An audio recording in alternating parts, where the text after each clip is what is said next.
একটা ছোটবেলা আমাদের কেটেছে মার্কস, লেনিন, নিকোলাই অত্রোভস্কি এরকম সব লেখকের লেখা পড়ে।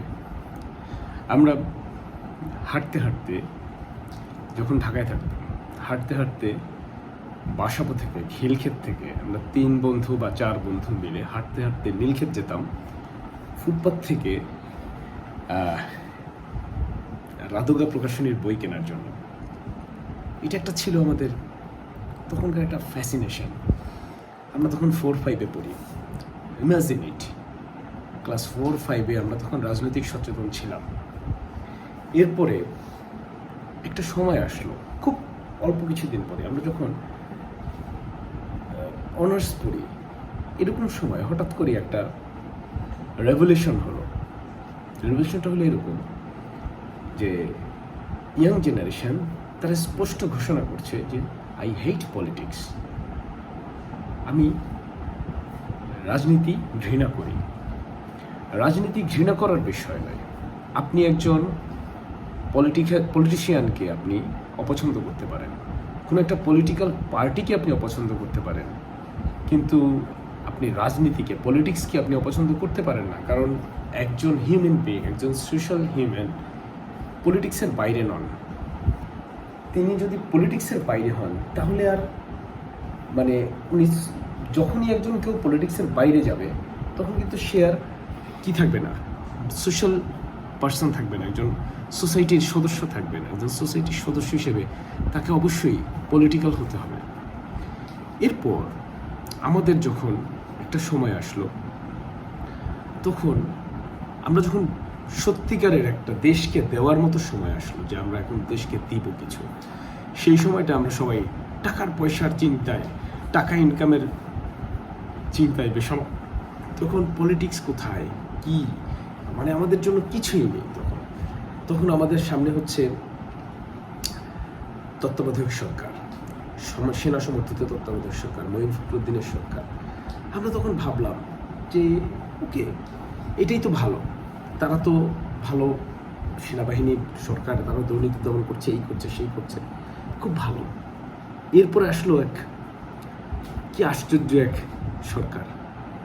আপনি একে বাকশাল বলবেন, গণতন্ত্র বলবেন, আপনি বাকশালও বলতে পারবেন না, গণতন্ত্র বলবেন না। এটা স্রেফ লুটপাট, লুটতরাজদের চোরের সরকার। এরা চুরি করলো, দেশের সম্পদ লুটে নিল। সেই সম্পদ, লুটে নেওয়ার সম্পদ থেকে ভারতের স্বার্থ রক্ষা করলো, ভারত বলা ভুল, ইন্ডিয়ার স্বার্থ রক্ষা করলো। ইন্ডিয়ার স্বার্থ রক্ষা করলো, একেবারে কাছা খুলে ইন্ডিয়ার স্বার্থ দিল। তো কাছা খুলে ইন্ডিয়ার স্বার্থ দিল, দিয়ে তাদের উদ্দেশ্য ছিল যে এটাকে তারা চুষে খাবে, ছিবড়েটাকে নাড়াবে, আর ছিবড়ের উপরে নিয়মিত রং প্রয়োগ করবে, দেখাচ্ছে তোমাদের এখনো কথা টাটকা।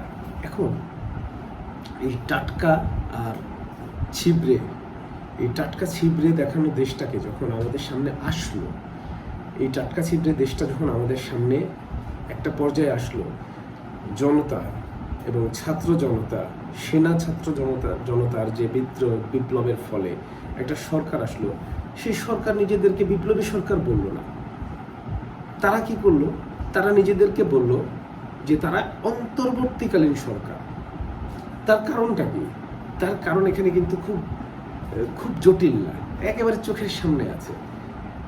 47-এর স্বাধীনতার পর থেকে, 47-এর স্বাধীনতার পর থেকে পাকিস্তানে সরকারগুলো বেশিরভাগই ছিল কিন্তু সেনা সমর্থিত। তারা কি করত?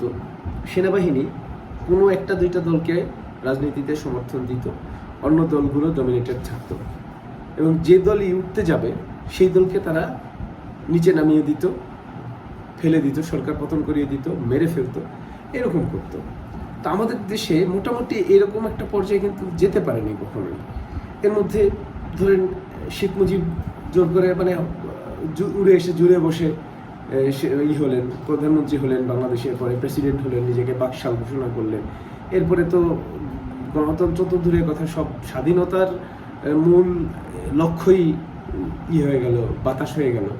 এরপরে একটা দেশ যখন কি বলে এটাকে, একেবারে ঝড়ো হাওয়ায় ভেসে যাচ্ছে বাদামের খোসা, এরকম সময়ে একজন পরিসীম ক্যারিশমাটিক একজন নেতা পেল বাংলাদেশ খুবই স্বল্প সময়ের জন্য। তিনি হচ্ছেন জিয়াউর রহমান। তো তার একটা দোষ আওয়ামী লীগ খুব সুন্দর করে গায়, সেটা হচ্ছে ক্যান্টনমেন্টে বসে করেছেন ইত্যাদি ইত্যাদি। ক্যান্টনমেন্টে করুক আর যাই করুক, ওনার নেতৃত্বে একটা দেশ আগিয়ে গেল হচ্ছে কোথায় চলে গেল, একটা সারা বিশ্বের মধ্যে নজর কেড়ে নিল একটা দেশ। কীভাবে পরিবর্তন হচ্ছে। এরপরে ভারতের সহযোগিতা এবং ভারতের সুপরিচিত ভারতীয় দালালের চেষ্টায় তাকে হত্যা করা হলো এবং সত্যিকার অর্থে বাংলাদেশের দেশ হিসেবে আত্মপ্রকাশের অগ্রযাত্রাকে থামিয়ে দিল। এই থামিয়ে দেওয়ার ফলে তাদের কি হলো, এই দেশটার কি হলো, দেশটা এমন একটা পর্যায়ে গেল যে জিয়াউর রহমানের স্ত্রী, তিনি যদিও একজন সৎ ভালো মনের মানুষ, তিনি ক্ষমতায় আসলেন, কিন্তু সত্যিকার অর্থে যেভাবে একটা দেশকে সামনে নেতৃত্ব দিয়ে এগিয়ে নিতে হবে, একজন নারীর আসলে সেই যোগ্যতা হয় না। এইরকমভাবে মানে সোজা কথায় বলছি যে জিয়াউর রহমানের রিপ্লেসমেন্ট তার স্ত্রী হননি। তিনি একজন ভালো মহিলা, নেত্রী হিসেবেও তিনি ভালো, কিন্তু জিয়াউর রহমানের রিপ্লেসমেন্ট হয়নি। স্টিল নাও আমরা কিন্তু জিয়াউর রহমানের রিপ্লেসমেন্ট খুঁজছি। তো এই জিয়াউর রহমানের রিপ্লেসমেন্ট খুঁজতে খুঁজতে হাসিনা তো চোর, ওর নিঃসন্দেহে ও চোর, লুটেরা, খুনি, ওর সাথে তুলনা করার মতো কোনো অপরাধী দুনিয়ায় আছে খুব কম, নেই বলা চলে। আপনি মুসলিনি হিটলারকে ওর সাথে তুলনা করতে পারবেন না। তো আমরা জিয়াউর রহমানের রিপ্লেসমেন্ট খুঁজছি আমাদের দেশের প্রেক্ষিতে, অথবা আমরা খুঁজছি হচ্ছে একজন মাহাথির মোহাম্মদকে। তা আমরা কিন্তু আশা করেছিলাম যে এই ডক্টর ইউনূস হয়তো একজন রিপ্লেস হিসেবে আসতে পারেন, কিন্তু হননি। কিন্তু কেন হননি তার পেছনেও কিন্তু আমি বলবো এখানেও একটা অনেক বড় খেলা আছে। আওয়ামী লীগ কিন্তু পানির জলে ভেসে গেছে, সেখান থেকে তারা কিন্তু এখন আবার ঘুরে দাঁড়াচ্ছে। এই ঘুরে দাঁড়ানোটা কিন্তু তারা দাঁড়াচ্ছে না, তাদেরকে দাঁড় করানো হচ্ছে। এবং এখানে কিন্তু সেনাবাহিনীর একটা অনেক বড় অবদান আছে, সেনাপ্রধানের একটা অনেক বড় অবদান আছে।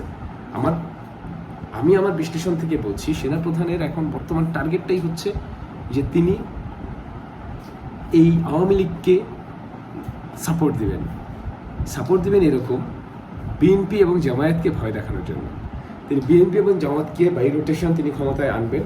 মূলত ক্ষমতায় তিনি থাকবেন ছায়া ক্ষমতাবান হিসেবে, বা সেনাবাহিনীকে রাখবেন, যেটা পাকিস্তানে হচ্ছে।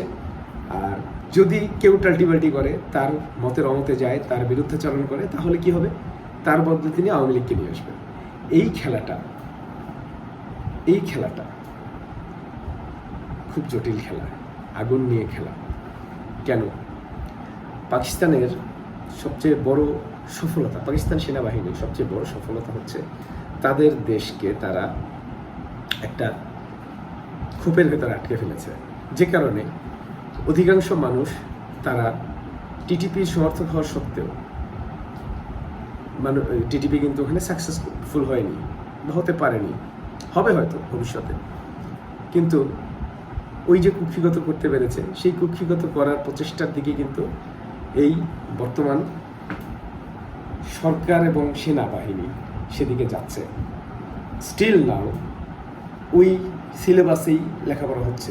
আশ্চর্য কথা, এখনো সেই খোকার জীবনী পড়ানো হচ্ছে। বাটপার বদমাস খোকার জীবন কাহিনী পড়ানো হচ্ছে আমার ছেলেবেলেকে। আবার সেই সংবিধান নাকি, যে সংবিধান ওই বাটপার বানিয়েছে, আর সেই বাটপারের মেয়ে এসে সেটাকে আবার তার তার ক্ষমতা দখলের, মানুষ হত্যার নেশা মেটানোর দায় কাজে ব্যবহার করেছে, সেই সংবিধানই এখন আছে। এটা নিজে থেকে বিপ্লবী বলছে না, ভয়ে।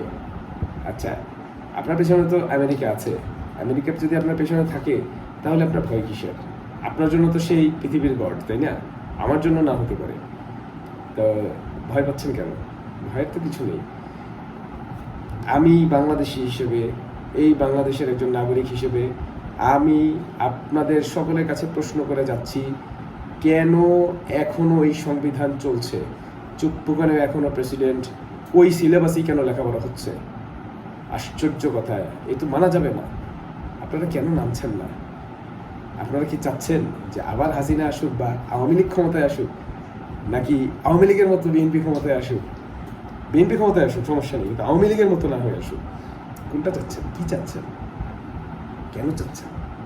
আপনাদের কেন এই সেন্সটা কাজ করছে না? কেন?